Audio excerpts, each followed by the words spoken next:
Good evening and welcome to the City Council meeting for Monday, May 6th. We'll call the meeting to order at 7 o'clock. Will you please stand and join me in the Pledge of Allegiance? I pledge allegiance to the flag of the United States of America and to the republic for which it stands, one nation, under God, indivisible, with liberty and justice for all. Thank you, everyone. Nate, will you call roll, please? Yes, Councilmember Hatfield. Here. Councilmember Bostrom. Here. Councilmember Wong. Here. Councilmember Grau. Here. And Mayor Winchell. Here. I think I'm going to deviate a little bit. I think most people are aware we've been in the news and maybe not in the best way over the last few weeks since our last council meeting, and just kind of wanted to touch base a little bit on some things that are happening. It was obvious that we as a city definitely felt that it was important that, we need to sit down and meet with the school district and see what are some things that we could help them through this time where there's been a lot of racial tension within the high school. And I really shouldn't say a lot. There have been incidents of some racial tension that it's difficult because we're dealing with minors and we don't always find out the information, and I think the lack of information causes people to get a little more amped up than normal. And but again, we just got to go through a process, and so I think it was real important that we got involved because it starts leaking out as a community-wide issue, and it certainly, I don't believe that Chaska as a whole has that issue going on in any way. At least I feel strongly that we don't. And so I think it's important that, we just address some things here. And I'm going to ask Matt here now if he would just share some things that kind of our next steps. We laid out some steps, and we've already had some steps, but these are the next steps, and Matt's better at explaining than I am. So I'm going to flip it over to Matt if I could. So one of the things that we wanted to start off with, first of all, we got together with each of sort of the stakeholders in the process. So we sat down with, like the mayor said, the school district. We sat down in that meeting with representatives from the city of Carver because they're part of the high school community. Sat down with individual parents who have had concerns to be able to understand issues that they feel are really important for us to talk about as a community. And then also then started looking at, we had actually as a staff for city organization had already been working through the YMCA on looking at training. Actually, we're trying to sort of enhance our customer service here at the city, and one of the things that we had talked a lot about, and this goes beyond racial issues, it goes into anything about how preconceived perceptions we have of people, and how that can sort of be communicated non-verbally towards people or even verbally, and we don't even realize it. So we are actually going through the process already of going through implicit bias training. Throughout the city, and we had come to really get to know and respect the YMCA organization, and found that they really do things with communities out there too. And so met with them and sort of told them some of the things that we had perceived are communications or dialogues that we really need to have in the community. And so they're going to be coming out tomorrow to meet with, so Nate, myself, and the mayor will be there, superintendent and another representative from the school district. We'll have the administrator and mayor from Carver, representative from the Human Rights Commission, a couple of representatives from parents who have been involved in the issue, really to come together and sort of talk about what are things that we think are really important to accomplish, but also who do we think needs to be at the table. So we have a good broad representation from the community. There's obviously multiple different perspectives that people have in the community, and how do we make sure that we get those voices at the table, and then listen to a group like the YMCA about how they've done this in other communities, and what are things that we can do to do this, but also talk about, this isn't about us just saying, hey, we think this is what we need to do and let's do it. A lot of this is just as much about the process of building the process as it is about the actual end result itself. And so having a working group of representation from all these groups together to really sort of build a process to be able to have this dialogue in the community. So that's going to be really the next steps. I guess none of us really have any preconceived expectations, come into it. I think we need to really sort of come together and talk about what those benchmarks and what do we think is important for the community. And then the hope is to bring it back to a broader group and then talk about how we can have this conversation in the community. So that's really sort of the plan now. Certainly can answer any questions people may have. I don't know if anyone has any. I just said I would have used about half of those words, and Matt got it all the way better. That's why I have Matt explain those. But I just because I used twice as many words doesn't mean it came out better. But one of the things that I've heard, and I think most of you have heard, is about some action taking place. We're going to be baby steps, and I think it's important, and that's kind of what we talked about is that we have to get these first steps in there, and I think it's important that we shared that these things are happening and things are taking place, and tomorrow will be another. I think tomorrow's a bigger step, and then we see how things play out after tomorrow. I was at a function Friday night for the Chaska High School, and a lot of teachers and staff and people there, and it was interesting because you talk to people and hear things, and I heard people say, if you walk down the halls of Chaska High School, you never think that there was a thing going on. He says, you can look down the hallway and there's all different colors, nobody seems to care, they're laughing, having a good time. It's not this, they see a group of people coming and they run to the other side of the hall. He says, I just don't see anything. So that helps me in this overall picture to say, we've got some incidents that we gotta work through and figure out. But I don't think we're anywhere near in a crisis mode, but it's important that we just keep moving on. And so that was some good things. And I just want to talk about some things that I got from that thing on Friday night that I thought was interesting. We sometimes we put a lot of attention on things that are obviously important, and it gets the news attention, but there's a lot of things that don't get the news that sometimes get overlooked, and I think this really says a lot about the community of Chaska and Carver, as well as Chaska High School and the other schools. But here's just some information. Chaska senior Jenna September was awarded first place 3rd District Congressional Art Competition. Her art will be hung in the U.S. Capitol.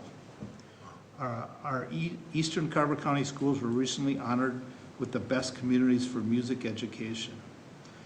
Chaska Knowledge Bowl qualified for state. Chaska Debate, DECA, HOSA, I don't even know what some of these are, Quiz Bowl, Thespian, all qualified for national competition. Chaska Speech won Metro West Conference Championship. Senior Josiah Chalk won a second straight state championship in storytelling, while members of the team qualified for nationals. In athletics, through the winter season, our Chaska Hawks have earned 8 Metro West Conference championships. Chaska has had 12 individual state qualifiers, 4 state team qualifiers, adapted soccer 4th place, football, dance, 5th place kick, boys swim, and dive 2nd place. 7 Chaska seniors have signed national letters of intent. Chaska senior Mike Koster was named the Metro Player of the Year in boys hockey. Community service, our students continue to support our community and surrounding communities through student-led service projects such as food drives, blood drives, Chaska Hawk Hall, Feed My Starving Children, homeless support, various cancer fundraising events. This weekend they were in large force at Christmas in May. That's not even on my list here. And last but certainly not least, as this says here, Chaska senior Rory Bartles was named a National Merit semifinalist. Chaska seniors Thomas Haar, Ethan Jackman, Elaine Lee, Jacob Mapstone, and Carter Penterman earned commended status by national merit. Chaska High School class of 2018 had a graduation rate of 97.5, up from 92.6 in 2017. And in 2018, 60 Minnesota high schools had 300 plus graduates. The top graduation rate for these schools, it wasn't Edina number 5, Andover number 4, Minnetonka number 3, or Wayzata number 2. It was Chaska Hawk students and school who earned the number 1 ranking. So I think we sometimes focus on some things and forget about a lot of other things that have been accomplished, and this is just probably the winter season. We missed the fall season and certainly don't have all the statistics on the spring season. So I just wanted to share that with, and hopefully that we can still take this opportunity to celebrate the victories that we have along. We're going through some challenges, but I think we also have to celebrate our victories as well. So with that, anything else from anyone? But I just kind of, like I said, I wanted to touch on that a little bit and felt it was important that we do that right out of the opening. So, all right, anything? Okay. All right, thanks. Kind of deviated from things, but thanks everyone for listening, and we'll keep you abreast of what happens as we move forward and share what we're allowed to share as we move forward. So, Well, like I said, I think after tomorrow, we're going to have sort of a good direction on where we go from a community perspective. So once we know that, Nate and I will put together a summary and then get it out to you guys so that you guys are aware of what's going on. all right, anything else? Anyone? All right, we're going to get back to our schedule here. So we're going to go back to item number 4, adopting the agenda. So moved. A motion by Councilmember Wang, Second. second by Councilmember Hatfield to adopt the agenda. Discussion. Hearing none, all in favor signify by saying aye. Aye. Opposed, same sign. Motion carries. Moves us into visitor presentation. Now I'm going to start off with 5A. I made a mistake. I put them on the wrong date. They're supposed to be here in 5:20, so 5A will be a cross off. We'll move to 5B at this point. Presentation, proclamation recognizing 50th anniversary of Municipal Clerks Week. And I have a proclamation here to read.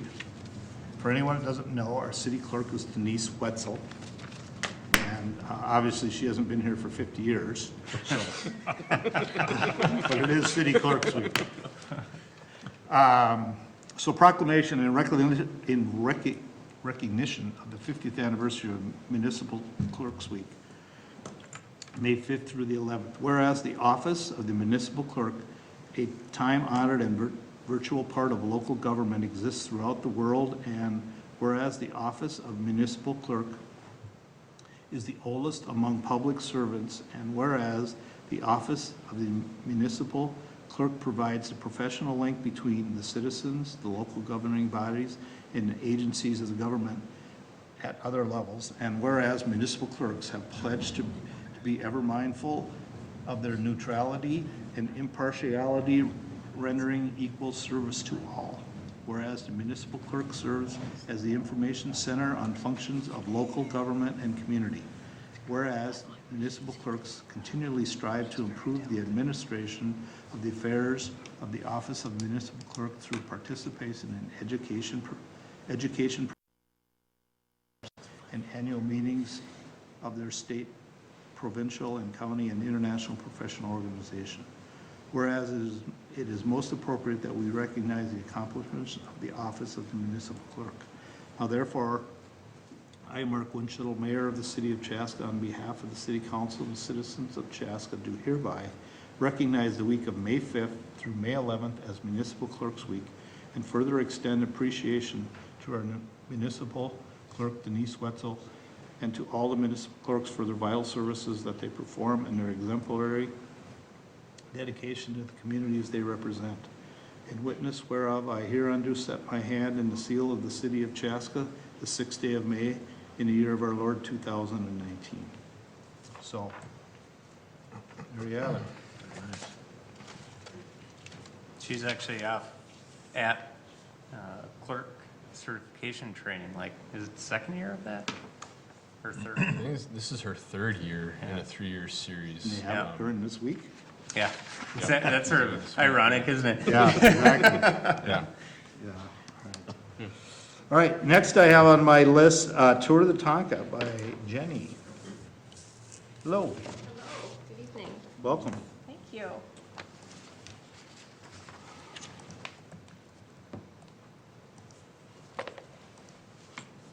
All right, good evening, Mr. Mayor, council members. Thank you for the opportunity to be here this evening. My name is Jenny Bodueka. I am the coordinator for youth and adult programs with Minnetonka Community Ed, and I'm here to speak with you tonight about Tour de Tonka. First, we'll start a little bit with some trivia, Tour de Tonka by the numbers. I'll start with the number 1. And that is the number of years we've had to cancel the event in the 13 years that it has been offered, and that was actually last year. So due to some inclement weather, we were unfortunately not able to have a safe opportunity for our riders, so we did cancel the event. But we have overall a good track record, so we're looking for good weather this year to come. Number 13 is for the number of rest stops that we have throughout the communities where the tour travels, where our riders can get refreshments, enjoy some entertainment, and visit a bike mechanic if they might need that service. 74 is for the number of counties we have registrants from throughout those 13 years. So of the 87 counties, 74 have brought us participants. We have 420 miles of road and trail covered by the 8 ride distances. And as part of Tour de Tonka, we sell a lot of apparel. So last year we sold 54 bike jerseys at the event. We are always looking for volunteers. As I said, we have 13 rest stops. We have lots of corners that we have corner guards to safely direct our riders. And lots of them right in this area. So we have a rest stop here in Chaska, we have one in Chan. So lots of close opportunities. If anyone's interested, just go to tourdetonka.org to learn more. We bring riders. Where's the one in Cheska? It's at Pioneer Park. In the shelter there. Yep. So it's a nice, fun rest stop, and many of our longer distances go through there. So it's a busy, long day. We could use lots of help. Riders that we have across the United States, you can see in green, those who have joined us in the 13 years. Highest outside of Minnesota come from Wisconsin, Iowa, and Illinois. And as I spoke about, these are the counties that have participated through the years. Each year we share with you the top 20 communities that riders come from to participate. So this year Chaska was 10th with 76 riders, up 1 from the previous year. And there's your 11 to 20. We also look at some demographics. So we tend to typically be a little stronger in male participation, and that 40 to 50-year-old group, and then 50 to 60 have been quite popular over time. Our oldest rider would have been 88 last year. We do support our ICA food shelf through Tour de Tonka. So to date, we've raised over $68,000 to support them, and they're a key partner in our program. These are the cities that we travel through, and we always want to give a really big thank you to our police and fire. We have lots of volunteers who staff certain corners, but we do rely on police and fire to cover some of our more busy and dangerous stops. So they are amazing, and we enjoy working with them. For this year, these are the distance options. So 16 miles, 30 miles, 36 miles, 48 miles, 57, 62, 71, or 100 miles. And really something for everyone, for a real novice, inexperienced rider to those who train for the summer and prepare for that century ride. Just a little interesting data on our registration. We find we have kind of a big spike before our early bird registration, which just recently closed. And then after 4th of July seems to really pick up traffic once people have really decided their plans for the summer and been out biking. This is a big map that kind of overlays all of the rides on there. And as I shared, many of our higher distances come here through Chaska. Oftentimes their last stop before they head back to Minnetonka High School. So they like to stay a while, and then we've got to give them some encouragement to get back on that bike and finish off the day. Here's our rest stops. We're at Pioneer Park, as I said, and a lot of great locations. And we have a lot of wonderful sponsors that help us to make this event happen in various ways. So I'd like to thank them. Safety sponsors as well. Each year we have a new shirt design. So this is the shirt that our riders will all receive. Volunteers will also receive a shirt for volunteering. And that is all the information I have to share. So hopefully we will see you Saturday, August 3rd. Thank you for having us. I'll be happy to answer any questions you may have. Did you put your website up there? Did I see that earlier? It was probably in an Just earlier touch on slide. it, just touch on it again, what it Yep, is? it's tourtotonka.org. Okay. So if people want to check. Yep, check us out. Maybe Mike can get that and put that on a trailer. So, Awesome, Awesome. thank you. all right, any questions for Jenny?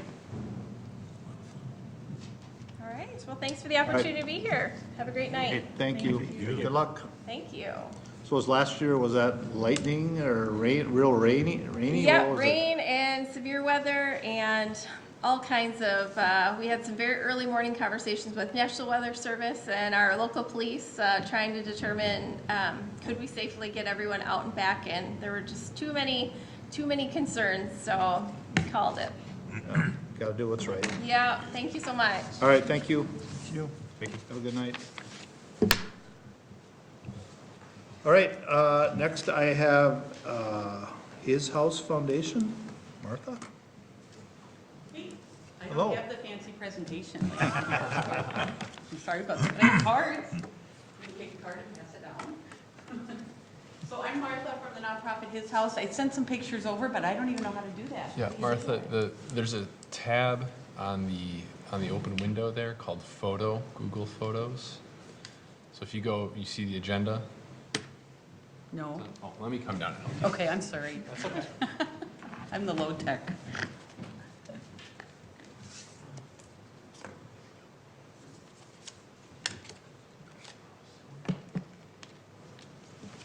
Oh my word, look at that, how fancy. Now how do I go next? So I Okay. think it'll be Oh my gosh, not to you're a rock star, dude. preview things too much. Okay, There you go, just click on it. so she left. I too am from the Minnetonka side of town.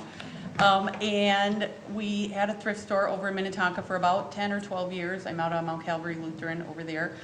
Collected donations, sold the donations, gave all the money away, gave all the stuff away, so didn't do too good in business over in the Minnetonka side of town. When we closed that store due to the Starbucks coming into town, that's right on Highway 7 by the high school, we took all the donations from that location, and what we've created here, serving all of Carver County, is the resource center.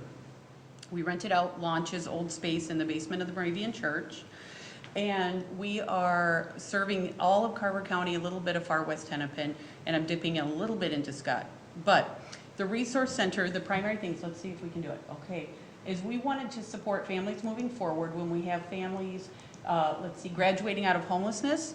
So what we were getting is a lot of calls over on the Minnetonka side for the families that were leaving homelessness, and then they didn't have their basic necessities. And we had all those things in our thrift store and in storage, so we just thought it was easier to just get them all together and deliver them. So our kits are called starter kits for starting over. So in the baskets, we have all your basic necessities that you would need, including, we add to it all brand new cookware, dishes, and silverware. And we have the bathroom kit, the kitchen kit, and bedding. And we show up the day you move in. We work directly with the Families Moving Forward team and your other county caseworkers that are placing people in our community that have a high risk of being homeless. So we want to support them so that they don't have to drive around and try and find used silverware, In addition to the basic necessities seen there, we also show up with your mattress, your sofa, your dining room table, and whatever else, because we have it all in storage and warehouses. We had all those donations from having the thrift store for years over on the Minnetonka side of town. So what we're doing is calling it all starter kits. I work directly with Rebecca at Families Moving Forward. No matter where her graduate or her family leaving homelessness is going to, we had a family go to Egan. That way, without a service area and isn't a restriction to getting your basic necessities and being successful in your new community. We delivered to Egan. We'll deliver to Shakopee. We'll deliver to all of the region. We just put it out into the email. I know how to work email a little bit. And we get the volunteers to show up and get these basic necessities out. We call them starter kits, and it's everything from your toilet paper to your mattress. Just over the weekend, we delivered mattresses to a family that had been placed out in Victoria, and she'd been living there for a month with 3 small children and no mattresses, no nothing. So once I learned that, of course, we delivered everything within 2 days. So it's a matter of being connected with your caseworkers and other organizations that are doing this phenomenal work, placing people in our community that have been homeless. And we have to lift them up and support them, or otherwise we're going to, as I call it, a funnel, fall back through the funnel and be homeless again. So that's our kits. Let's see if I can do this now by myself. Where's the little arrow? Where did it go? Okay. This is the overview of the whole resource center. So we have the children's clothing all back here, adult clothing through here, and then these are small furniture that I have. I have more in storage. So, and along this wall is your starter kits. Now we have no limits, no restrictions, and no service area. So you can come in, you come in typically with your caseworker. This time I'm not going to be open to the public like I was in all the retail settings that I've done over the years. And you make your appointment, you come in and you can have whatever you need, no limits, no restrictions. Can you scooch that back to the card part where the information is? Yes, I'm sorry. Awesome, then I'll get that on TV for you. Oh, snap. That? Yes. Okay, okay. So that, now in addition to the starter kits, been working with environmental services to create abundance food share. So we're capturing food that would otherwise go in the waste stream and getting it to people that have a barrier getting to the food shelf. So that is what we're finding is a lot of the families that are being placed in our communities in Carver County, maybe from the homeless shelter systems, have a barrier to access some of the basic necessities because of transportation. And we all know that public transportation is kind of a different animal out here in the far west suburbs. So what we're doing is the prepared foods maybe that you would get from an event. One of our biggest donators is Westwood Church. So if they have 100 chickens left over, when you're living in your car or in a hotel, because it seems like homelessness in the suburbs is a lot of hotel living, then we deliver that immediately to you so that if you don't have access to a full kitchen, which is what you would have at in your apartment, the food shelf food might not be the most appropriate. So there we go with that. Now, here's the big thing. We're going to do the sleep out. We're going to create awareness for homelessness. So I've been talking to Mike a little bit. We have to create a homeless prevention fund. And I come from the Minnetonka side of town. When she showed the ICA and the tour to Tonka, and they captured $60,000 for their food shelf, ICA, I'm from that network as well, has a prevention fund of about $100,000. PROP, our other neighbor, has a prevention fund of about $86,000. We don't have a homeless prevention fund in this community beyond what the government agencies provide through CAP or through the Salvation Army. So what we want to do is create that discretionary fund for when you become behind in your rent. Right now, ICA can go back 3 months if you're behind in your rent. Our group has been paying in Carver County with our discretionary funds, Carver County people that are getting behind in their rent. The average amount of money that we've been paying is $387. And that keeps somebody in their housing. $387 can keep somebody along that path. We're doing car repairs with the Lions Club. They've given us the grant to help with car repairs. If you put your money into your car repair to keep your job, then you're not going to have your rent money. So what we're doing is trying to coordinate the funnel of resources. We're not just another agency coming along. What we're trying to do is work with the existing agencies, and when you fall into the funnel of falling behind, you emergency assistance, you go to your CAP agency, then where do you go? The other communities that were surrounding us have the prevention fund. Our community does not yet. Our community has the homeless shelter systems that are supporting the people that are coming out of homelessness. So we place them in our community. We navigate with our landlords, our business owners to create jobs, create housing, but yet we're not supporting the individual and the family when they get behind in their rent. So then they fall through the funnel and they become homeless again. That's been my experience. So I'll see if I have any more pictures to show you, and then that's it. That's my starter kits. That's about it. So that's the resource center, and that's us. So any questions? I know I'm not as fancy as the Tour de Tonka people.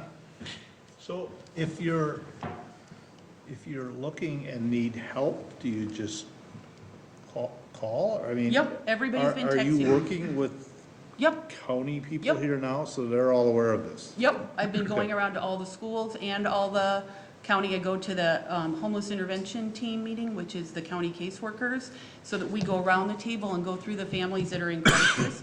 I have a family foundation over in Deep Haven that's been paying the rents in Carver County because he's that passionate with his family foundation. We're really connected through the Minnetonka School District, and so we have that network already going. And so I'm trying to advocate my network that's over on the other side of Highway 7 to say we need to help out over here a little bit too.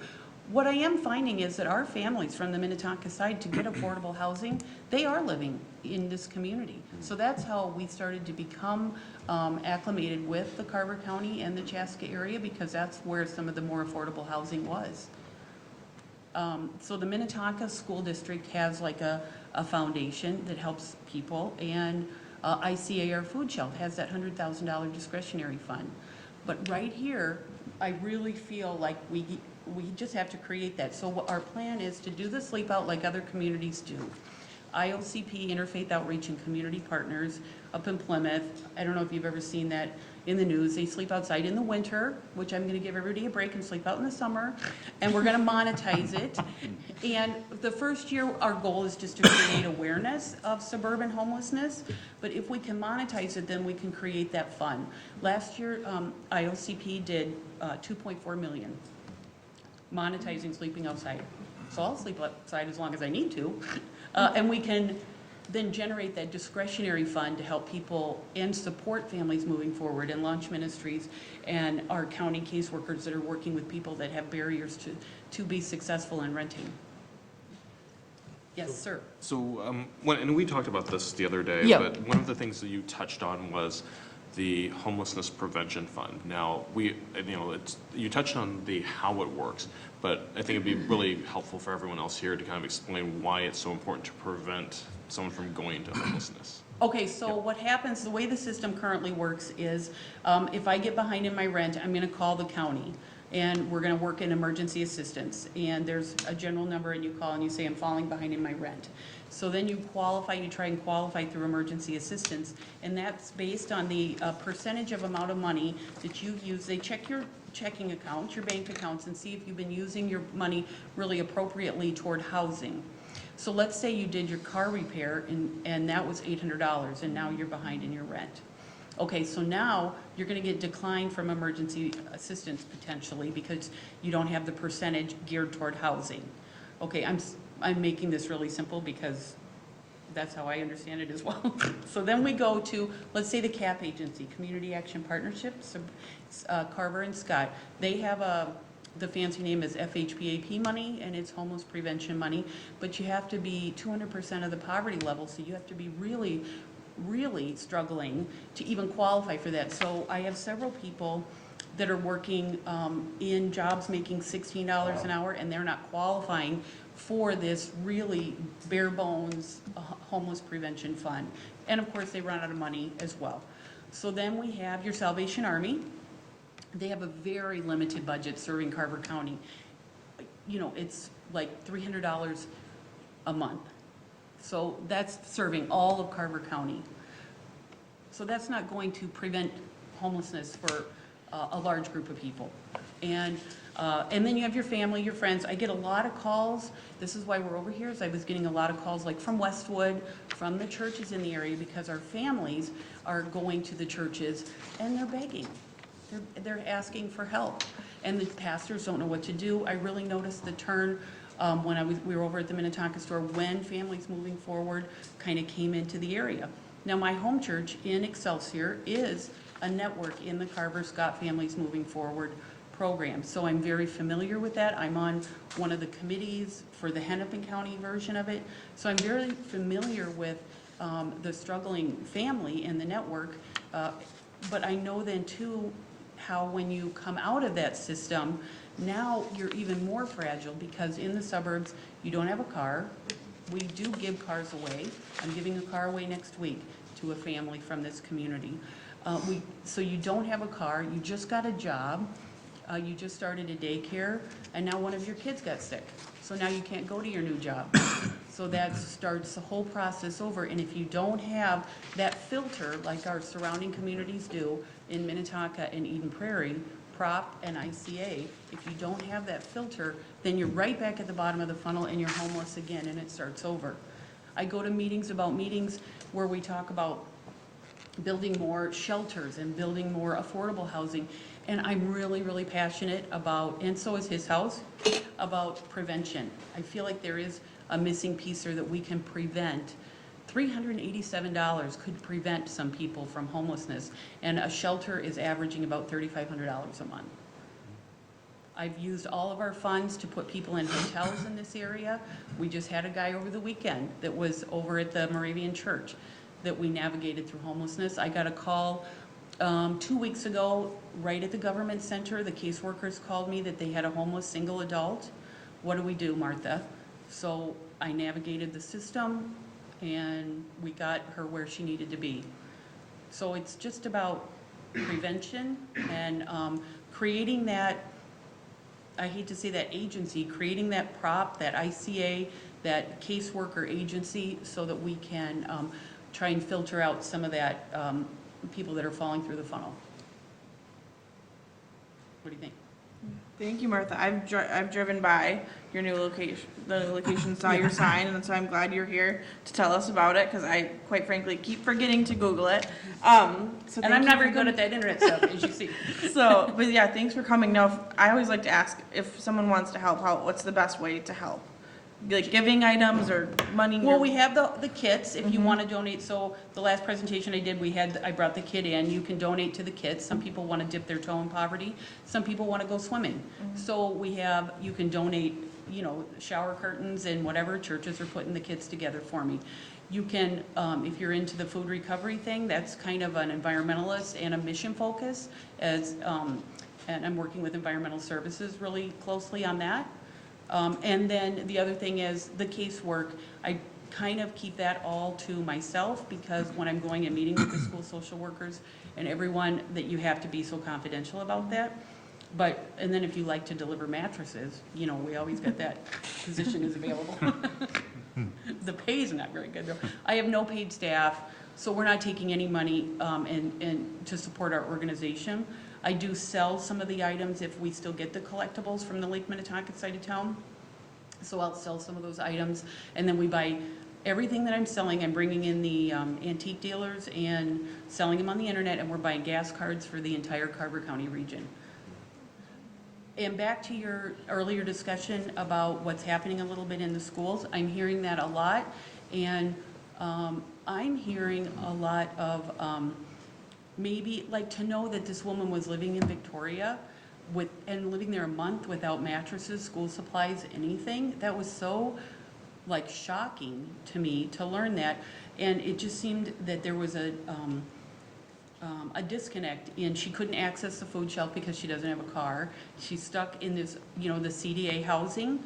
And so there was just a lack of communication and a lack of coordination of resources. So that's where, now that she has our number, we'll make sure that she gets what she needs to get, coordinate with the schools, make sure that she gets where she needs to go. But then I feel like there is a little bit of disconnect then between the people that are continually falling through the cracks that maybe come through the Families Moving Forward program or Launch Ministries or through mental health down in Waconia. They're placed in our community without the supports. They don't know where to call, so they feel let down and without knowing what to do. So that's it. That's all I got. Any other questions? Real quick, are you aware of Love Inc.? Yeah. Okay. Oh, for sure. Yeah. They don't do money, so that's why we were Yeah. continuing to get the call, because they won't help with your utility bill or whatever. I think it's more spiritual, which is phenomenal, and I refer that way for sure. They refer to us. So we're really focusing on trying to prevent some homelessness. So I had the opportunity to actually visit their facility down there. I actually brought my wife with me on our anniversary, which is how romantic a guy I am to visit. That's thick, dude. So it's like totally there. And we met, we chatted for a little bit. And I think that one of the things that's really interesting too is also this food recovery program.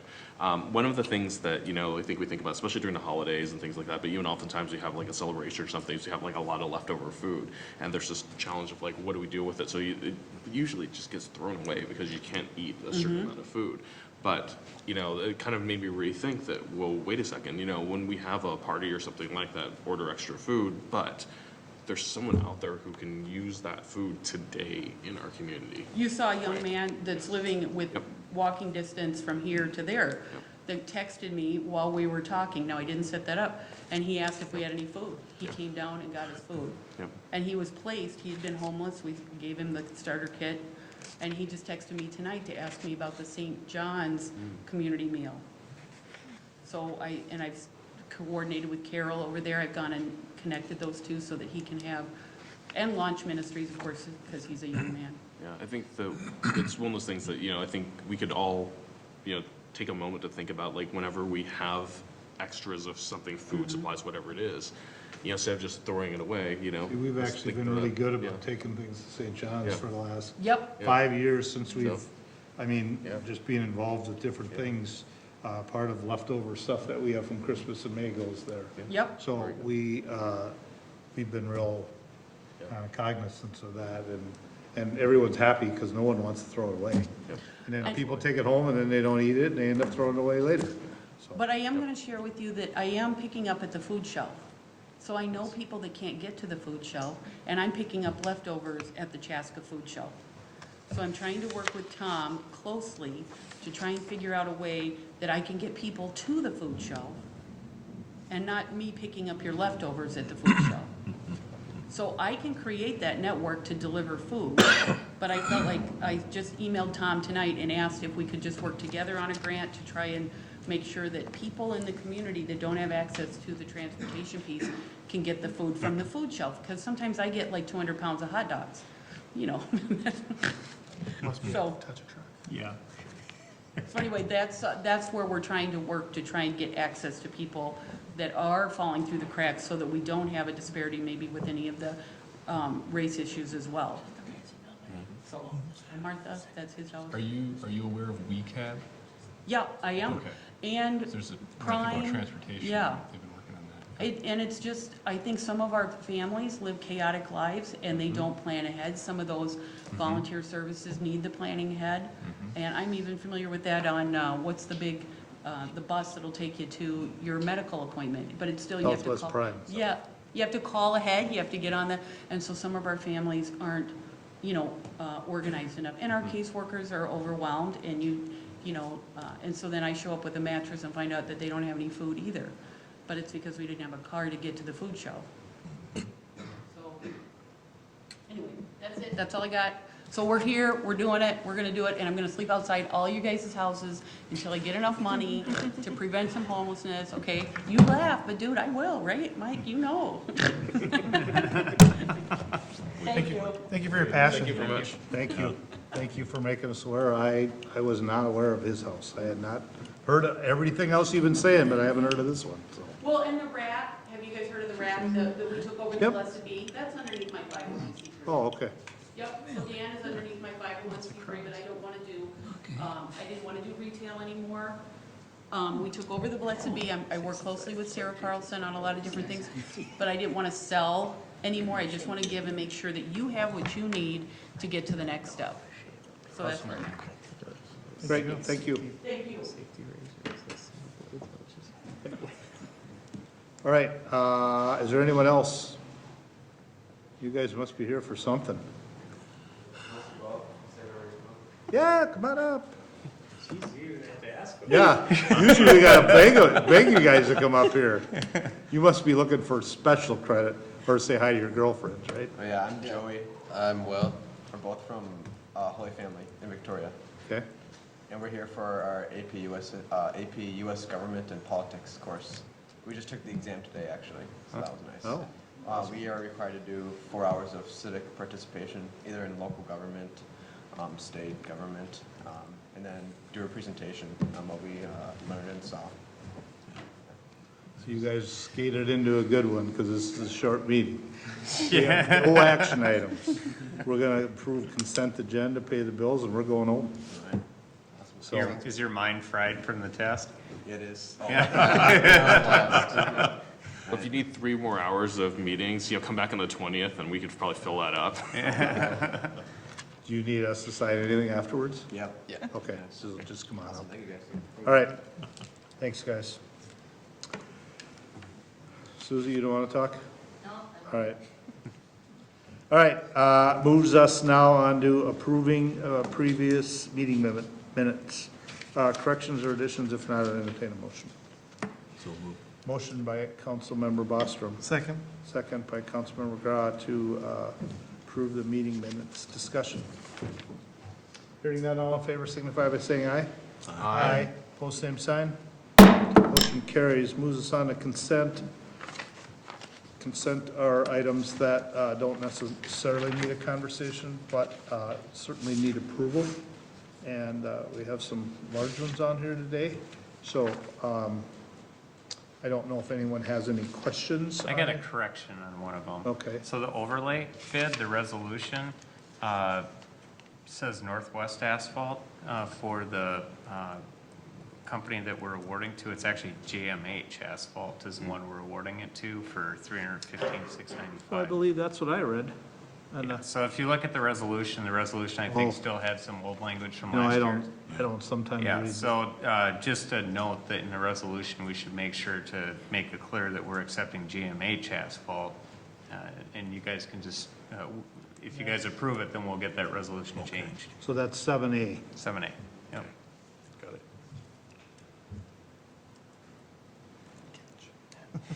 That was our finance manager. I don't, So this is GMH asphalt and Yeah, then to the me- resolution says, Yeah, if you look in the actual resolution itself, it oh, Northwest, yeah, indicates Northwest. there it is. Yeah. I just looked at the bids and, okay. So So do we Unless need, GMH is willing to give it to us for 188. Then I take everything back. do we need to, then in the motion, clarify that? Yeah, okay. yep. Well, first off, before we go any further, is there any discussion, anything else? Because we do have some large approvals here, the 212 interchange for only 13 million. But I will point out that was 5% under the estimates for it. So in a project that's overall 20 million bucks, that's deal. $1 million. Yeah. So that's good news on that project. That was a fixed bid, right? Fixed bid as far as, For fixed bid, or sorry, it was time materials. with- yeah. Yeah. So the estimate was assuming everything. Yep. And so the bid, which is the fixed amount for the contract, came in that 5% lower than what we had estimated going out before. And that's, we don't see $1 million of savings because we have a cost share agreement. So, the county sees some, we see some, but it definitely will be a real positive in that project. Absolutely. I did notice, I assume it's associated to the project, but there used to be an old barn that's, and a bunch of trees, and I don't always go west on that road, and all of a sudden, that's gone. But that's part of a housing project, Oh, is it? I thought it was, okay, yep. I think, right? Are you talking about on the northwest corner of the new interchange in 212, or are you talking Well, about? it'd be next to, It's right Buck next- Wolf's property. Yes. And To whose property? that barn that's been sitting there, it was the old Kerber farm, Oh, yeah, but that's for the housing. that's for, company. Ah, yeah, Yeah, yeah. because they're, and for you guys, that was approved last fall, that, and just now, that summertime, and it's just starting to kick in, but. You will see, though, this project's gonna kick off pretty quick. You're gonna see within probably about a week, you're gonna see stuff to start to mobilize and things get out there, because, you know, the plan is to have that interchange open by winter. And then they'll come back then next summer and do the part that is County Road 44, then going all the way down into basically Guardian Angels Cemetery. So That's all part of the same company. it's all part of the So, same, elections you're will have it approving, next year. yep, you're approving everything here, but half of it will happen this year, half of it next year.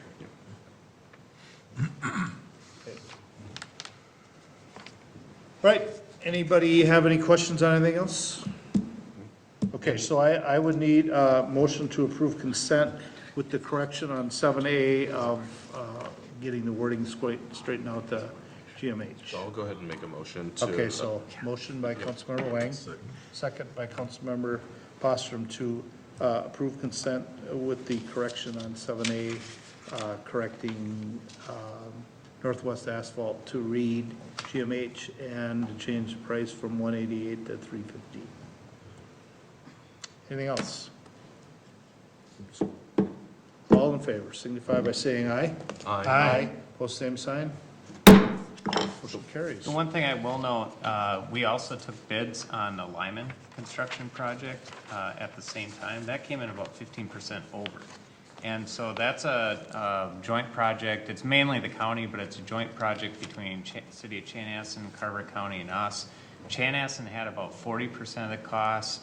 We had maybe, I think, 10% of the cost, 10 or 15%. I thought he said 20. 20%, okay. No, actually, I think overall it's about 15. Okay. And then the rest was Carver County. Being that's 15% over, Chanhassen has already said that they're gonna reject the bids. So I think we'll learn more this week about how they go forward with the project.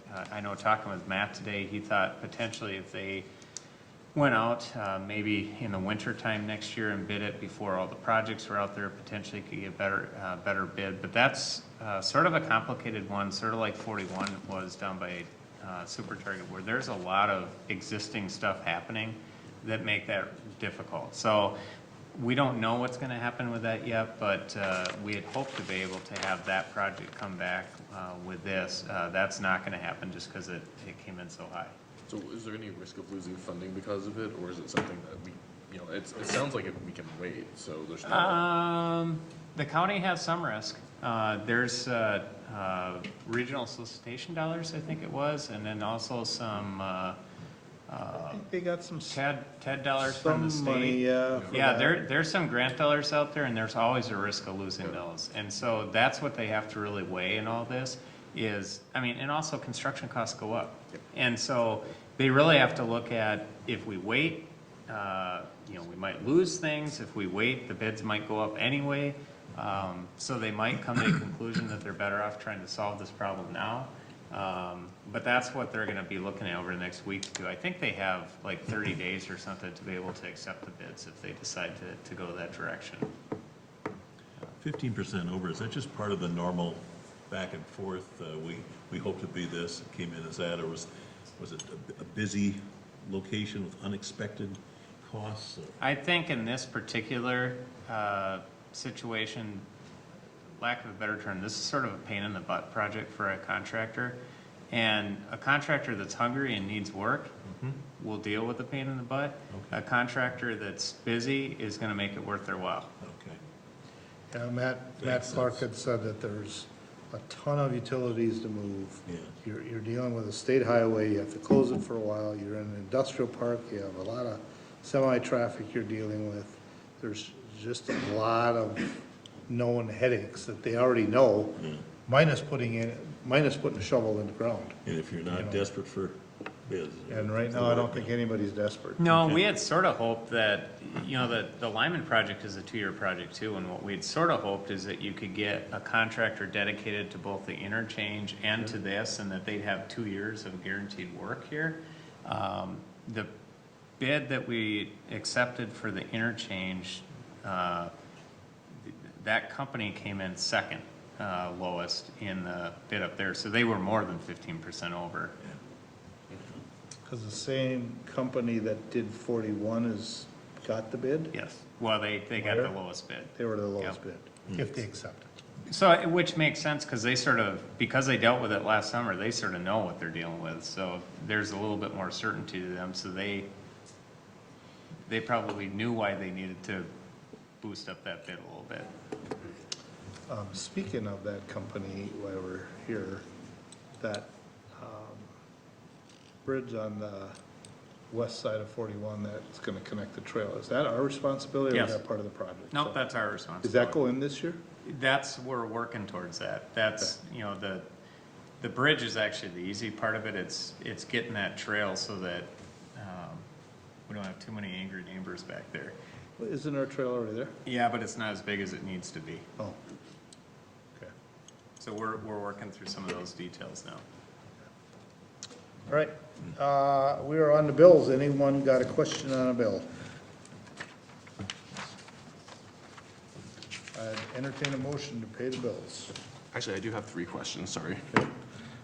Page 3 of the tabulated, or the document, page 3, there is an entry for an American Registry for Internet Numbers. Wondering how come that cost is so high? I was assuming it's a domain registration. I'm assuming it is. I don't know, Nate, if you know specifics on that. We can get a detail and get it back to you, but I'm assuming that's what it is. Because, I mean, usually domain registrations are in like the hundreds of dollars, not thousands. That's why I'm kind of wondering about that. If there's something that's different or what. No, we can find out about that. I don't know off the top of my $1,000 head. Yeah. Yeah, usually it's like, I mean, including like privacy and stuff like that, it's maybe a couple $100 for like, a couple of years, so why is it 2,000? So number on page, And what was the company? this is American Registry for Internet Numbers. I think so. So is that This is ARIN licensing, which I assume is their name, but, I mean, it might be for something totally different, but just struck me. Yeah. Page 14, Floyd Total Security.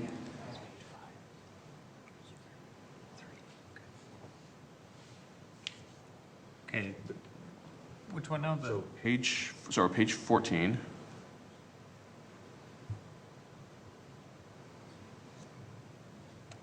There is an entry for Floyd Total Security.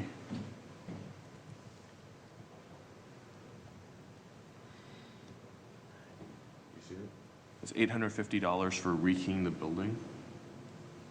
Oh, yes, I know what this one is. This has to do with the town course. We had, our golf pro had both his cars stolen, and his work keys were inside of it, and so we needed to rekey the building. Okay. So that gets processed through our insurance. Okay. So this is an insurance one, and this gets reimbursed. Yep. And the only thing I was going to say was it seems like it's really high, but I've never had to like rekey a building before, so. It's not cheap because, they hold it's a very It's a specific. special key. It's a special key that It's they, a Medco non-duplication key. So it's like some, There's a whole, I don't know how many had to be, there's probably 4 or 5 different doors on there, so. well, plus we have our vendor through there for the restaurants, so they need to have keys and. so the whole duplication of keys and Yep. everything else, and the special lock and all that Yep. stuff, okay. And then the other one is page 16 was GPSI leasing. And this one shows individual paid GPS lease. Yep, that's for our golf carts. Oh, golf carts, okay. Yep. So this is not just for one vehicle? This No, is it's like for our a whole fleet. Okay, got it. Yep. Okay, cool. Anyone else? Okay, now I'd entertain a motion to pay the bill. So moved. Motion by Councilmember Wang, Second. second by Councilmember McGraw to pay the bills. Discussion? Hearing none. Nate, will you call roll? Yes. Councilmember Hatfield? Yes. Councilmember Bostrom? Yes. Councilmember Wong? Yes. Councilmember McGraw? Yes. And Mayor Winchell? Yes. Right, moves us on out of business. Let's start with Councilmember Hatfield. The other thing I have to say is Happy Mother's Day to all the mothers. I personally am very grateful for mine, and so that's all I have. Well stated. Awesome. Councilmember Bostrom. Kudos to the leaders of the crew that I was a part of for Christmas in May. The team of Luke Milkert and Dave Picorni drove us hard, but we had fun and laughs, and I think there was 48 of us that were saying yes sir, all day long. Seriously, we had a lot of fun, and could have met a nicer homeowner. She was just so gracious and cheered us on and was very thankful. So a lot of fun, just a wonderful, wonderful event. Okay, anything else? They'll do it. Michael? You got? I've got a list. Wow.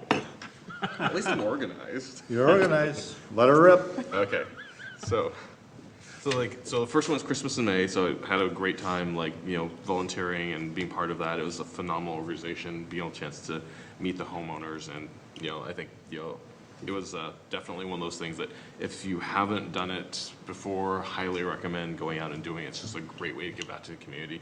And it's not just giving back to just this random group of people, it's giving back to an individual or a family in the community. And so it really means so much to that family. So absolutely recommend it for next year. Taste of Chaska at City Square Park is then rescheduled to a week from Wednesday. May 15th. May 15th due to weather. So mark your calendars for that, everyone. Jonathan Carver Parkway. I attended the open house at Jonathan Carver at Carver Elementary on the 30th. And so it looks like they're planning on starting work in 2021, 2022. It's kind of on the periphery of Chaska, but I thought it was worthwhile to go there and kind of see what was going on, because I know for a lot of Chaska residents tend to go through Carver, and there's, certainly traffic implications for us. There is some that actually showed implications for us coming into Chaska, just at the very tip of that, in terms of some of their long-range planning. But it was really informative, and I think that some of these things, as they kind of as they develop, will certainly impact the amount of volume of traffic that comes through Chaska, both to and from Carver over time. So it's great to kind of be aware of that as it develops. So we're not surprised by any of it. So congratulations to both Aldi and Schramm House Brewing for their openings this past weekend. So that was, the past Thursday and Friday. So that was a huge week for the community there. The Chaska Bash was on Friday, which was a great celebration and fundraiser for Chaska boosters. So, that was a great event there. Fishing with Friends, so it's a family fishing academy on Saturday, June 1st, and 9 a.m. to noon. That will be at the Chaska Event Center. So if you have kids who want to learn how to go fishing and want to spread that hobby, certainly bring them there on Saturday, June 1st, from 9 to noon at the Chaska Event Center. Southwest Christian is having their 18th annual golf tournament on Monday, June 24th at the Chaska Town Course. And so contact Leslie Robertson if you're interested in that. And this is also kind of a special thing for this kind of school related too, is that this week, May 6th through 10th is Teacher Appreciation Week. So for all the things that happen to school, teachers, the ones on the front lines with our kids, are some of the most underappreciated people, especially the ones, because they're the ones who see our kids for hours every day, take some of their gruff and, just give so much of their hearts and souls to our kids. So if you get a chance, write a note or do something nice for those special teachers who make such a difference in your kids' lives. So I know I'm going to try to do something. So, just encourage everyone to do that, because it's, they're some of the best people out there. And there's second to last thing here. This is unfortunately not super great news. So this one, Southwest Transit is responsible for primarily commuter service between Chaska and downtown, with stops along the way and Eden Prairie, Chanhassen, and so forth. But one of the things about Southwest Transit as well, it's been a phenomenal organization. It receives a lot of funding from the state in order to operate, as well as the revenue it generates from fares. Unfortunately, right now there's two different bills that are being put through Minnesota State legislature, both in the House and Senate side, and neither one of them is very promising. Even at this point right now, one of the bills that's on the Senate side has like no funding for regional transit, and then the other side on the House side, it looks like we'll probably have like it could be like a $1 to $1.4 million hit to Southwest Transit, which is huge. I mean, it's like 50% of the budget, right? So from an operating perspective, it could be really, really serious. I wanted to bring this up so everyone's aware of it, to at least get the word out to the community that this is a risk that for people who depend on Southwest Transit to get places, this is something that, we're at risk because we're not able to get funding from the state legislature. We haven't gone through the analysis of what we'll do should we not get that, because I think we just found out about this right before the legislative session, and a lot of this is happening now. It's still being worked through right now. But I want to make sure people were aware of this, because it is really important for people who do depend on the service. And I saw a recent email that that there's a service, one of the service adjustments that we had to make with cutting one of the lines had a very significant impact to one individual who depends on that line to get to their workplace. And they're single parent, and this is like really, really important stuff. This affects people. But the problem is that this is just a drop in the bucket compared to the overall service as a whole. But I want to let people know about that. So if there's people who who are riders, please spread the word to contact your state representatives, your state senators, and let them know about it. It's one of those things that is really important to try to support that transit system. Yeah, if I could just echo what Mike is saying, Martha would say this, the CAP agency of Scott Carver in Dakota County. One of the major challenges is transportation, back and forth to jobs, to the food shelves, to the assistance.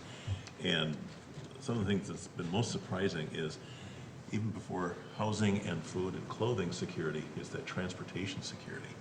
And that really is one of the first dominoes to go, is losing the ability to get to what you need to earn an income, or to get help, or to get medical services. So this is huge. The transportation is, sometimes we don't think transportation security as fast as we think, I need a roof over my head, I need clothing and food.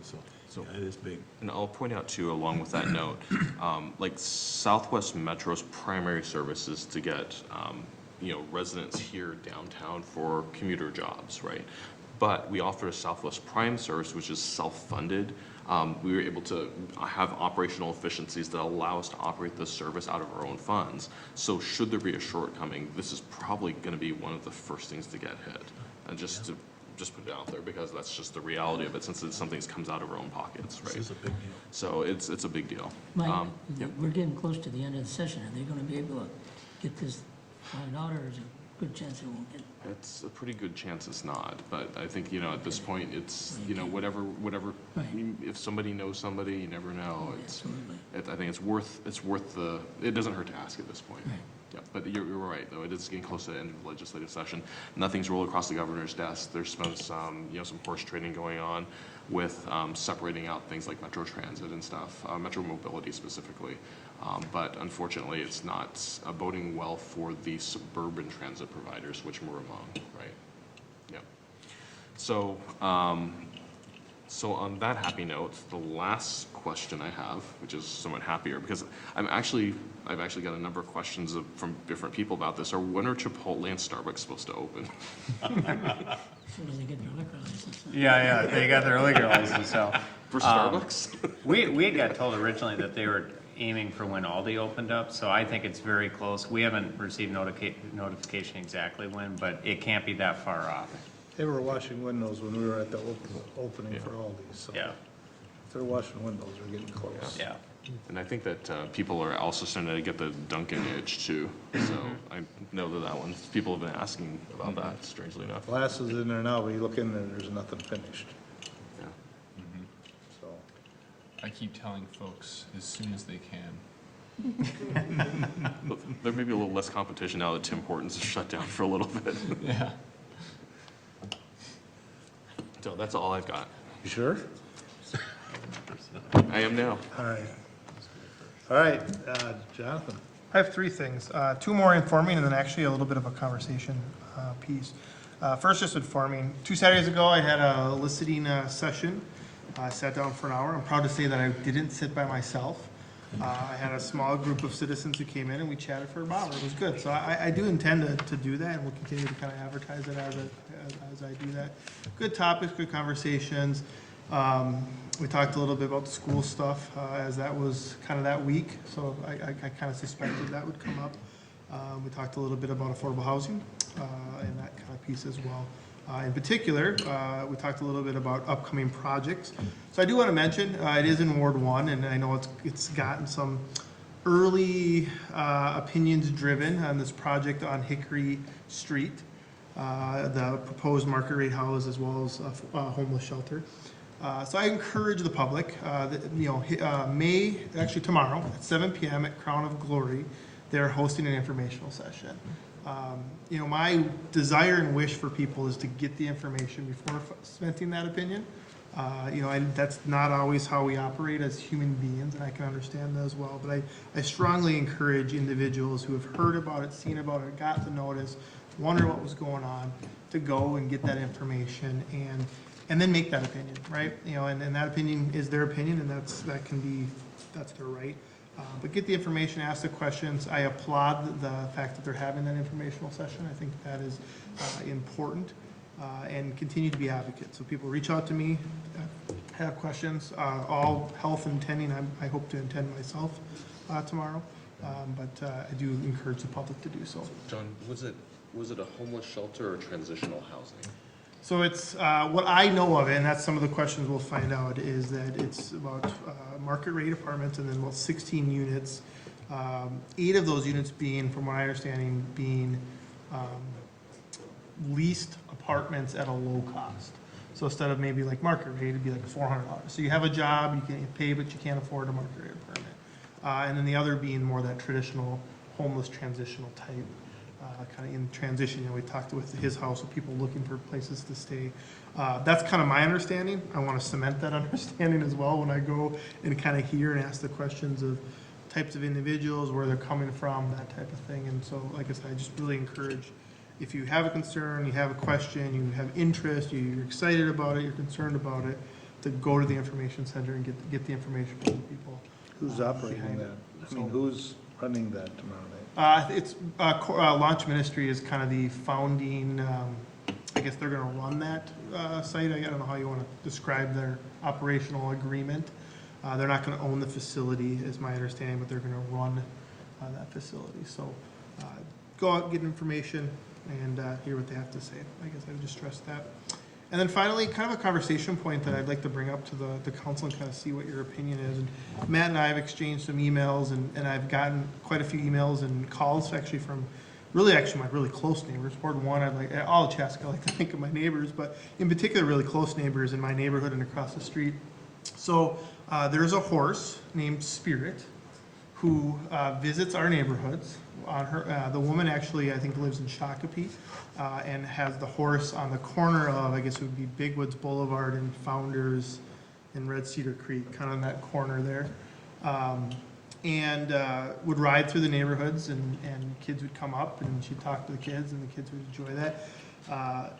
So I've had, a complaint was made, is my understanding, which pointed the police to inform her of the ordinance, which I think the ordinance indicates that you can't ride a horse in the city of Chaska unless you're going directly to a trail. Yeah, basically what our ordinance does is it defines that somebody riding a horse has to be on designated horse trails. So like up in the northern area of town, sort of north of like Jonathan Elementary, we have designated horse trails up there. There's some actually through the Chevelle neighborhood when that was developed, and I think some of the discussion, it's always been when the Greenbelt area sort of gets finished up that you could potentially create stuff on sort of the Greenbelt area around the outside of the community. But right now, our horse trails are really sort of confined up to that area north of Jonathan. But it basically says you can only ride it in those places that are designated for horses. And in my case would be, you have to trailer potentially the horse to that location. And in this particular case, like I said, it's more bigger than just kind of this situation. It has no way of actually trailering the horse. The horse is kind of landlocked in the sense of the term. In full disclosure, I've received comments about the poor horse and the kids. My kids love it and all the goodwill that it brings. I've also heard the other side of it, and there's residents. It wasn't just, there was maybe one person who called the city and talked to the police officers about it, but there are commentary about personal property and cleaning up after the horse, and then the safety. So yeah, I don't know what the history of the ordinance is. I know you guys have done some kind of research and everything like that. My personal experience seeing it is that she seems to have control the horse, seems to be respectful of the neighborhoods. That's just my personal observation when my kids have been outside. Obviously, I'll be first to admit that horses in general are very large animals that we all know, and I generally am always a little cautious with my children around them. You have best intentions and things go crazy sometimes. I still remember Christmas in City Square Park, and the reindeer decided to get an attitude and got away from its owner that year and ran across. And it's like, well, my kid could have just been standing there, right? So I guess my question to you, to the council, is there appetite to look at that ordinance, to invite more people in? What I'm hearing and seeing is that those who are in favor of it are very vocal. Those who are not the early fans are going to be less vocal out of a little bit of fear of being the naysayer, I think. So I talked to individuals. I said I'd bring it up, present both sides. Definitely heard equal from really kind of both sides of it, but didn't know what the council thought about looking at the ordinance, history of the ordinance. Could you change it? What would it be like to establish trails in that area? That type of thing. So that is what I'm throwing to the council at this moment. So looking for conversational input at this point? Or? Yes, conversational input. If you feel it's something we could look at closer, if it's something we don't want to look at closer, I can understand that too, but I'm just expressing kind of what I've heard. I think you've got several emails on both sides of it too. It felt enough people were talking to me about it that I needed to kind of bring it up and see kind of what your guys' reactions were, being one person of this body hearing some of this feedback. I would ask Matt and Nate, is this situation analogous to anything else that the council has ever faced to broaden or soften up an existing ordinance or rule? Yeah, typically what we would do is, first of all, we want to get a sense of, is there an appetite from the council to actually look at it? Because, to really look at this right, we do research and looking at other suburban communities and really see how are they approaching it. I honestly don't know. I do know that some communities do have designated horse trails. Three Rivers Parks have a lot of horse trails that are out there. My impression is I don't think many of the metro communities allow horses unless they're on trails, but I don't know that. But what we would typically do with these types of things is if there was a appetite by the council to do it, we would go off, look at other communities, see what they're doing, see how we relate to that, and then be able to bring back information to provide you with information about how are others looking at it, and does that that's what we would typically do with something like this. The reason I ask is it's not a building project, it's not a street repair, it's not a scheduled physical asset. I think we do a lot of that. We've done a lot. Yep. So I would, Jonathan, I would say, whether it's related to ISD 112 schools and the communities that make up School District 112, Eastern Carp, there are those, I think they're like 30 years old, these core community values. And I'm trying to think of maybe learning about nature, animals, that might be the closest. Comes to just trying to tie it to something other than looking at what other cities do. So my only input at this point would be, let's tie it into something that's larger than the moment. And I would like to see us err on the side of caution. They're big animals, because they're nature beasts. They have a mind of their own, and I would always, let's err on the side of being over careful, first of people, especially kids, and then property. And just be cautious on this. I don't think there's any hurry. On the other hand, it's not Ward 2 also, so I don't want to. And I think the other thing I'd look for too is that, you know, if there's a special situation, is there some way that we could, without necessarily changing the ordinance, provide some permitting or something like that to allow for some sort of, like, you know, like we do a conditional use permit sort of thing? I think if we did permitting, it would really have to be able to tie back to areas that sort of meet sort of the general criteria of what you'd have for horse trails around the community. You know, so you might have, let's say you might have an area that the city owned that might be through a ravine system, and maybe there's, you know, we actually have that up by Jonathan Stables up on the north end of town, and I think that's originally why those horse trails were created up there. But you know, typically, you know, from a permission standpoint, I think we'd want to stick close to whatever our ordinance is as far as why you have it in place, because it doesn't specifically address, there's not a lot of information. This was done back in the 1974 is when this was established by the city. To me, what it appears is that it was done for safety reasons, is to look at saying we should have horses on these designated trails because of concerns of safety on public roads, either from the horses getting hit by cars or the, you know, it talks about, you know, waste and picking up that and private property being destroyed and things like that. So I think you could do something like that, but I think you'd want it to be, you know, if the city owned property out there that was there that we weren't using, and it seemed like maybe it was an exceptional use for that. Yeah, and I think that I agree with that. I think that, you know, I'm just kind of thinking from the perspective of, I don't want to necessarily overcomplicate the matter too, because I mean, there's just significant time investment to put into this to be able to do the due diligence and compare to other community standards and things like that.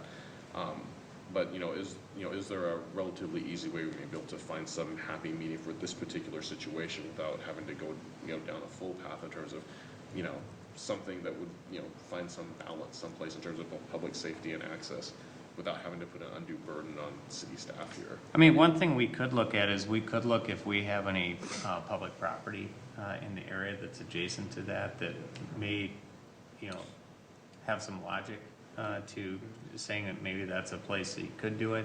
I don't know for sure until we sort of look at aerial to sort of see, but that's something we certainly could do. Yeah, I don't know, I look at this as, that's the only place that can board a horse, and they can probably only board one horse. So we're looking at changing an ordinance for a horse that's not even a Chaska resident. I just think we're really taking this to a different level. I mean, we would create these places for horses to go, either that, then it looks like we're opening the door to invite to board horses, but we don't have anywhere to board a horse. So I just think that this is just one of them, if you want to see the horse, you're gonna have to go see it where it's boarded at.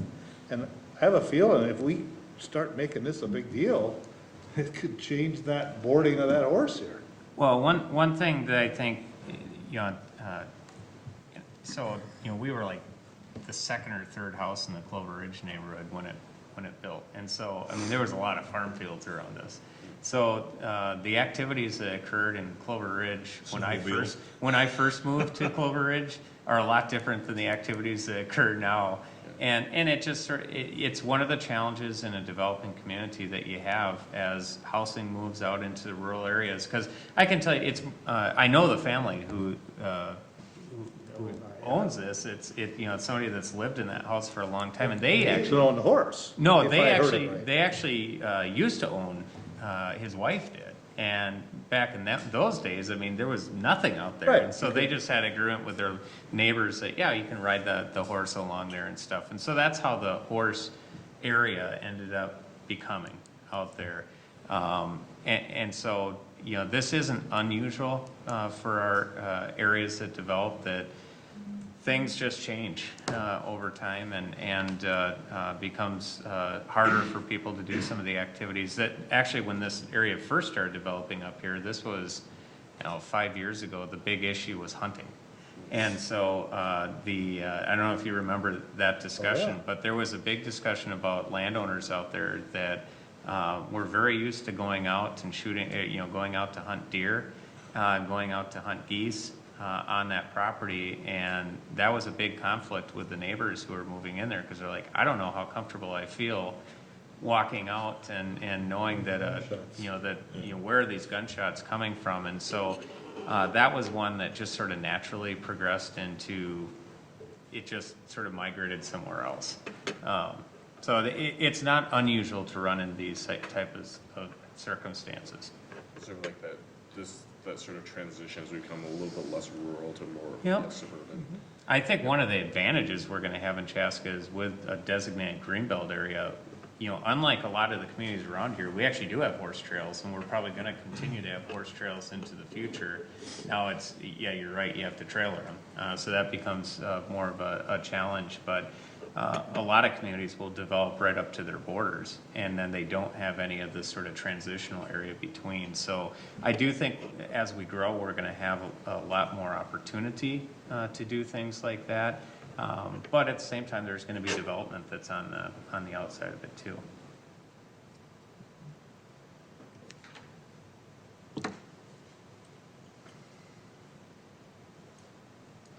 I don't know where we're going from here. Yeah, I think it's just, you open the door to one for one. I mean, I've met Spirit, I grew up riding horses, I love horses, that's not it. But I think you open the door to one, and now you have a bunch of horses all over, and it just isn't, it just doesn't, I don't know, fit the community. I, of course, feel for Spirit, but I don't know, it's something we need to look at.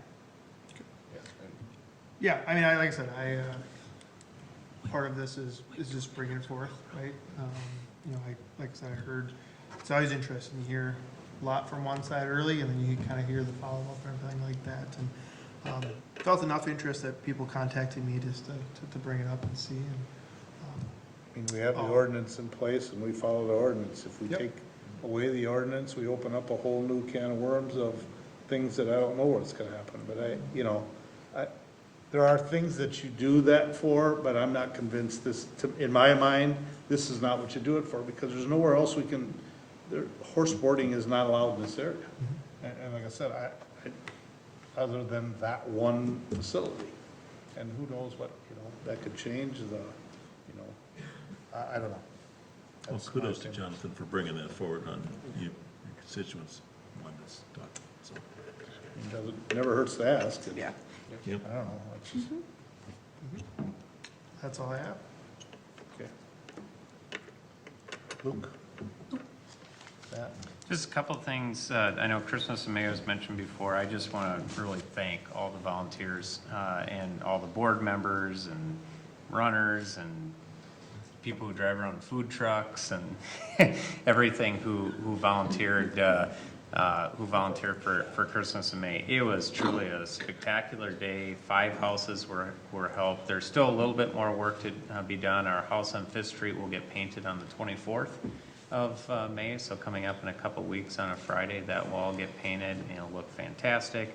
And our house on Valley Street will end up having a patio court in the back where the deck was removed. So a little bit of work left, but it went absolutely fantastic, so thank you. And just for the people, if you didn't know, Matt is the chair and he doesn't take credit. There's a lot of work that goes in and is with his board. There's a lot of work that goes in prior. Christmas and May, the day of, there's a lot of work and a lot of things that get accomplished, but there's a whole bunch of things that happen in the front side about getting out the advertisement. We're looking for homes, choosing the homes, meeting with the homeowners. So kudos to you for. Well, it's really, it's a working board. Right, I mean, and- that's and I what's, get that's it. what's great about, that's what I love about Christmas in May is it's a board of people who just work to put it together. But So somebody's it's- still gotta be the leader. Yep, it's a lot of fun. Voting, the in-person voting starts tomorrow. So I put the hours in the report, but also just a reminder to the public, Saturday, we're gonna have voting hours. So that's really a good opportunity where people don't have to take off work or anything. They can come right down here to City Hall. We'll be open from 10 a.m. to 3 p.m.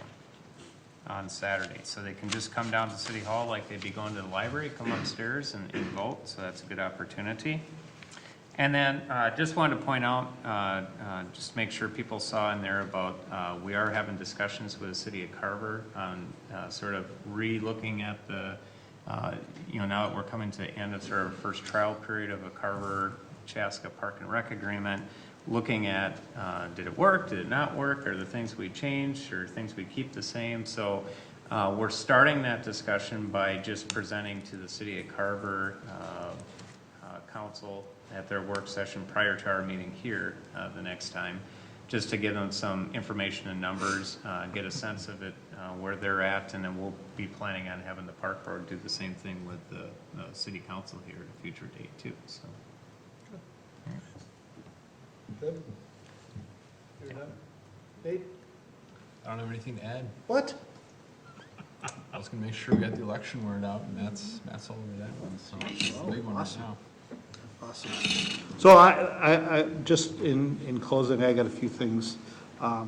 Exciting to see, 2 businesses opening, 2 more right around the corner. And then we have everything across from the Fireman's Park. I mean, we have the opportunity of opening 10 new businesses, not to mention, probably former coach should be open by fall too. Yep. So, exciting year to get some things done, so. One thing we missed over the weekend, Chaska Cubs had their leadoff party, which is kind of the beginning of town team baseball. I think we got another week or 2 before they start playing down on Athletic. Again, without the levy system put in place 3 or 4 years ago, the season would be over already as far as playing there. I think I was told by Brian Jung that the water either would be just leaving the park now or it's early next week it would be leaving the park, so. And the grass would be all dead. And the grass would be all dead at this point, so that's why I say the season would be over. So, so that project has worked out well. This Thursday and Friday, you're just gonna start to see it, that Pioneer Trail will be closed between 41 and Village? Is that where they close it at, Village? Basically the same section that was closed over the winter. Yeah, so they're gonna be tearing out the stuff that they need to, and then paving it. And I know the first question's gonna be, why can't they do one side then the other side so it stays open? But because of that center island, it's hard to do crossovers. The discussion was talked about, and I said, we're pulling the Band-Aid off, we're just gonna do it and get it done 2 days and it's over with, so, please plan accordingly, Thursday and Friday, with any luck and things go well. Maybe it'll be open sooner, I won't make any guarantees, but they got rain now the next, not tomorrow, Wednesday and Thursday rain, so they're hoping they can start tearing out Thursday, later in the day, it's supposed to be done raining by then, so. We tried to Band-Aid it until school got done, and it became clear last week that was It's just not gonna work. anytime it rains or whatever, Yeah. every day somebody's there, gotta be fixing something. Huge holes, and it Yep. was not good. So, right, and another big project that's going on, if you've noticed, if you walk the trails down by our power plant, there's a pole, I don't even know the real story yet, but this is my version of it. But there's a power pole down by the river that has been damaged or is broken or failing. And so they're taking that big crane that's sitting down there and putting it on a barge, and they're gonna float around the corner and then repair this pole. So the trails are closed in that area at times. I see the crane must have moved down there today, it's gone. So they're moving pretty fast. So it must be a serious, but that's a big, I think that's pretty big power going over to that Chaska To substation. put it in perspective, if we lost that, it would be a big, I mean, it could be significant issues for power coming into Chaska. And this is- We'd only have one other backup and, So this is an Excel issue, but yeah, it's still part of our power feed, so. yeah. But that's a big I've heard a lot of conversations and gotten phone calls, what's going on? Because the trails are closed down there and they've made this, they use these real thick pads and they've made a trail so that they can take this huge crane over there. And that's the shortest distance to get to the river right there. Well, and the other reason too is because we're in flood stage, they can't put it in at boat, landings in the area because they couldn't get under bridges. Right. I don't know where the crane, I don't know where the barge is coming from. They're actually putting it in there. Oh, that's right, I did hear that. Yeah.